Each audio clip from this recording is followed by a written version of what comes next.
So you go to Bolton this weekend. Not your favourite hunting ground in the last couple of seasons? It's always a tough game, Bolton.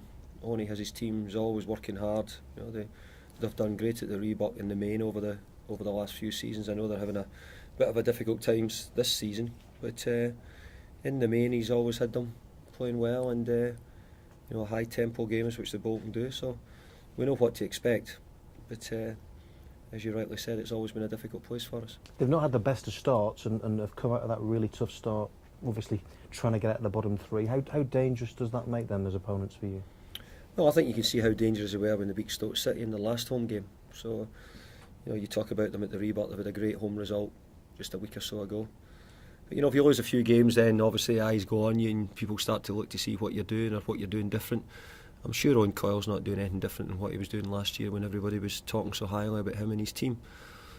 It's just getting the results in the Premier League is a real hard thing to do. Must be difficult for somebody like Owen if you've got big teams coming up against you every week and the results aren't going your way. Is he the sort of manager that you can see dragging them away from the bottom three? Well, he done a great job with them when he took over, didn't he? I think they were near the bottom three when he took over, and he got them well out of trouble and had a great season last year and was really successful with Burnley, I think the year or the 2 years before that. So because he's having a difficult 2 or 3 months or so, that doesn't make him a bad manager and make them a bad team. So Owen will be fine, I've got no doubts about that.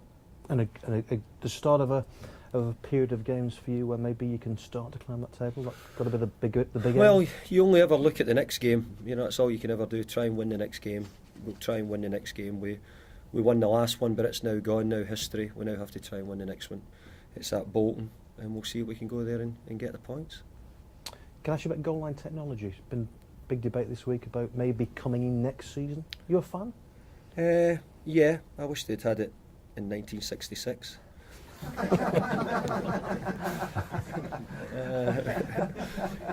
I think if they had, then things might have been a bit different. But there you go. You can only look forward. You can't look back. yeah.